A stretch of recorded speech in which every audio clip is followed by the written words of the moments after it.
Hi, my name is Barry Jennings, and I've been a client-side researcher for, decades. I hate to say that, but that is indeed true. I most recently I was with Microsoft in their centralized research and insights team, and my focus at that time was on Microsoft's cloud services. Inside of cloud services is this little thing called AI, and I have been working on AI at Microsoft for 10 years. And just we'll talk about this later. And I think AI is not new, Mm. not new at all. It can do new tricks, but it's absolutely not new. But enough of that. Before I was joined Microsoft, I was at BlackBerry for a spell, so I got a little bit of work in the mobile space. And then prior to that, I was at Dell for like 18 years. And then prior to that, I was on the supplier side working at a research company that was focused on the technology space. I've been in research 35 plus years, most of which was absolutely tech related.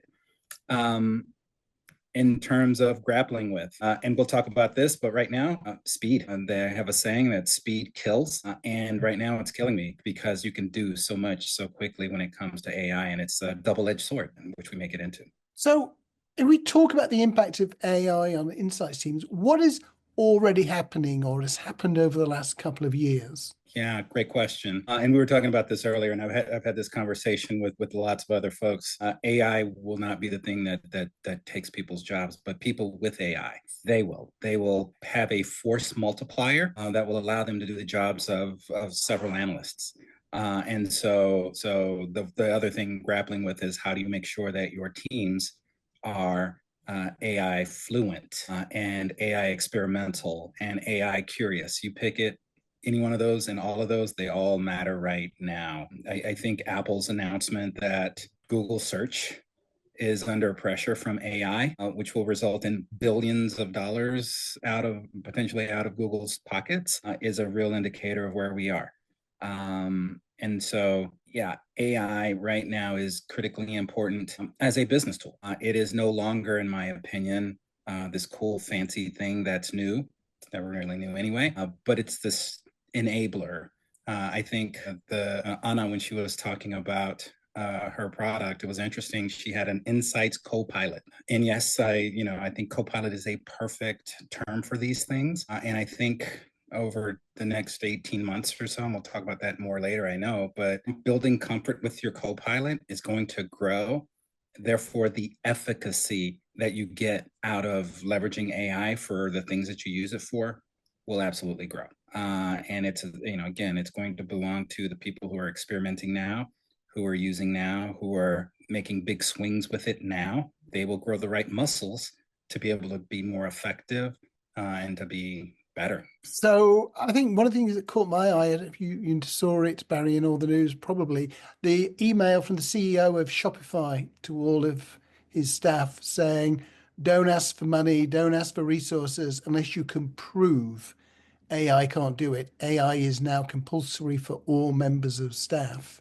And there was a bit of a pushback from some people saying this is outrageous, and a whole lot of other people saying that's how the world is. Yeah, I'm old enough to remember being a person who used a computer to get my work done because it was so much faster and easier.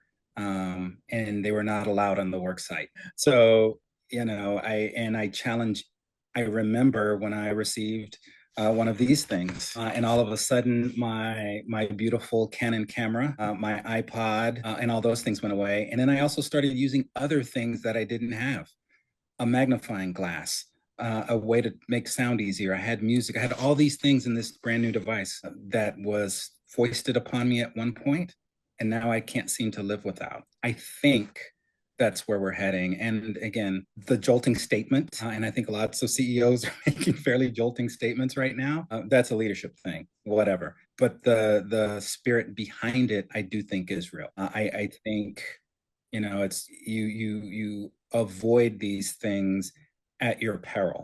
That said, you have to be safe and all that other stuff because there's risk. There are definitely challenges, but sitting on the sidelines, I don't think is going to be appropriate in the business world, unless, of course, you're maybe in a high physical environment. But again, even those areas, they are leveraging AI technologies to be more efficient and be more effective as well. Absolutely. So that sort of brings us up towards today. But where do you think the next 18 months will go? So normally I would ask people, where's the next 5 years? But frankly, the speed of change is a bit too fast for that. So what do you think is going to happen on to insight teams in Yeah. the next Um, 18 months or so? yeah, I think three things. One, that notion of, you can have your research be good, fast, or cheap, pick two. I think that's gone out the window, and it will continue to stay out of the window. You can absolutely do things good, fast, and cheap. And again, it becomes a more matter of making sure that thing is fit for purpose. And I think these AI technologies really expand the potential to make sure you're able to do great work faster and cheaper to some degree. I think another thing is we will, and I use this term a lot, having this no waste research profile. I think every piece of data that you've collected becomes instantly available. If you have good data hygiene practices, you're building the right set of systems, the research that you did 18 months ago still becomes relevant, and you can find it, and you can pull up that video of that one thing that that you may have forgot about, but a prompt engine will pull out and make it relevant in the moment. More of the things that you do become a part of your research canon, and they're just more readily available. They're more easily found, more easily used. And that goes for the data as well as your instruments. Again, when I first started at Microsoft, we had this wonderful, and still have this wonderful questionnaire bank. If you're going to ask a brand awareness question, there is one way to ask it, and all 80 people on the team asked it the same way, more or less. And when you built a questionnaire, you were pulling things together that made a whole ton of sense, right? I think as those things become, again, more readily accessible and found with AI, just makes you more efficient, more effective.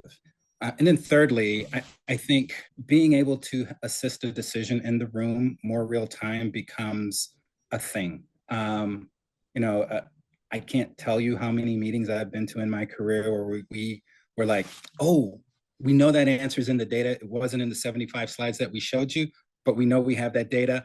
We're going to go back and pull that data for you and send it to you, Ms. Vice President, so you can make the huge decision. And that took, at best, hours, sometimes days, to put that slide together. Now you can probably do those things nearly instantly.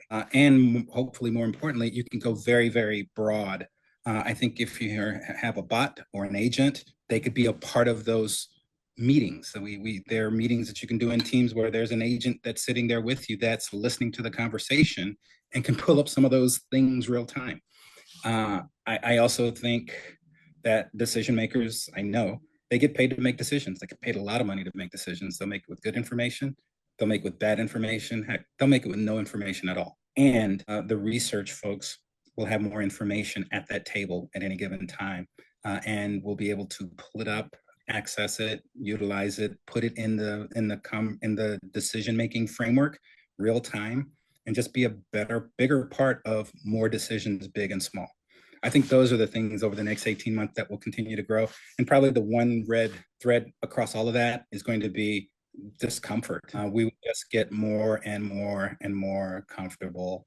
I tell my kids all the time, the first time we bought a Tesla, I just refused to believe that the GPS software was smarter than me in my neighborhood when I got on the road. And so sometimes I second guessed it a lot. And then over time, it's like, well, let's just follow it all the times. And sometimes it went a ridiculous way to save me 2 minutes, but ultimately it saved the 2 minutes. It found the faster way or the safer way. And I think as we build that comfort, you trust in your co-pilot. And so you trust that it is there doing the things that are going to make you better. You understand its weaknesses better because that's important. And you will also be much more comfortable to experiment. And I think that's going to be the real key. Once you experiment, it's like every piece of technology. I never use 100% of the technologies. I'm just not that smart. But once I write 15 things that make me better and I do them better and better, that is the value add. So I'm going to jump to out of sort of the schedule we had into a question which is coming because it fits exactly here. Who is the change agent now? Management consultancies like McKinsey redesigning processes and organizations in clients, or bottom up through employees leveraging their AI expertise? If using AI can change company processes, how should leaders of insight teams guide the direction and govern the speed of change? You're not going to love my answer probably, but I think the right answer is boldly. Because again, I never, I can rarely compute the meaning of when you're introducing a management consultant company to streamline your business or make it better. That's a CEO thing, right? And usually we're way, way down on the chain from those types of decisions. In terms of leading an insights team successfully and helping them stay relevant and most importantly, impactful, it's how do you make sure you are leveraging these techniques to actually make your impact real, make your impact faster. The bread and butter of what you do doesn't really change. You leverage a lot of data to create an answer that hopefully becomes some deep insight that allows you to communicate with your stakeholders about a decision. I don't think that ever changes. The speed to that decision gets there. The fact that we likely will be in fewer rooms where we are spending more than 30 minutes talking about research design and what's the next question and all that stuff. And we wind up spending 3 times as much time in a room where you're thinking about the operations, the product development, and all those other things, and the voice of the customer all in the same room, talking about issue X, coming up with 3 or 4 real meaningful recommendations that are data driven in the moment. And again, will we ever be 100%? No. But wow, if we're consistently over 65%, that is humongous. And if we are also 40% faster, that is the difference, I think, in this world between winning and losing market share, revenues, margin, et cetera.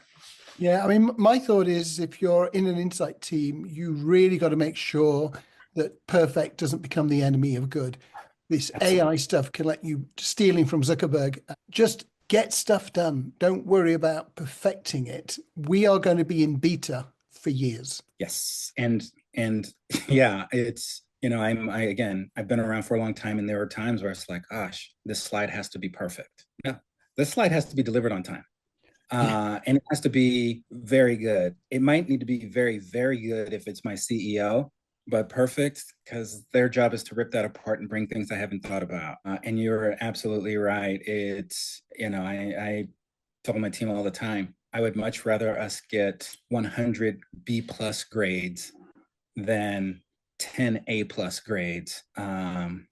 Because it's, you want to be relevant, you want to drive impact, and I think research teams thrive when they're able to demonstrably deliver impact to the business. We're running towards the end of our time, but I want to cover another topic, which is what might this mean for the relationship between agencies and clients and insight teams? Great question. I think for the types of agencies that are true partners with their clients, it's going to be fantastic.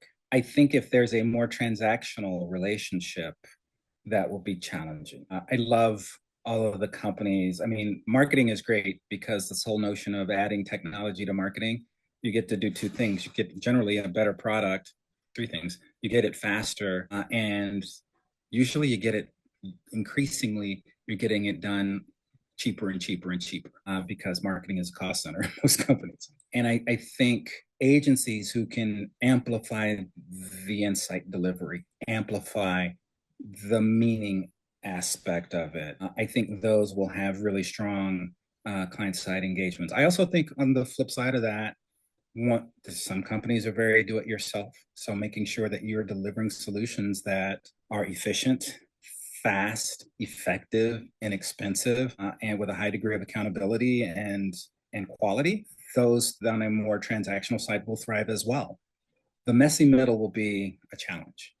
And I think if I'm on the client side, I think things like client service understanding my business, understanding how the money works. Those types of things are the things that, again, make your client smarter in that room where the decisions are made. And again, at Microsoft, my best partners were in that room with me. Right, it's impossible, and I think this will be true as well. Even with all this tech, it's impossible to have all that stuff in your brain.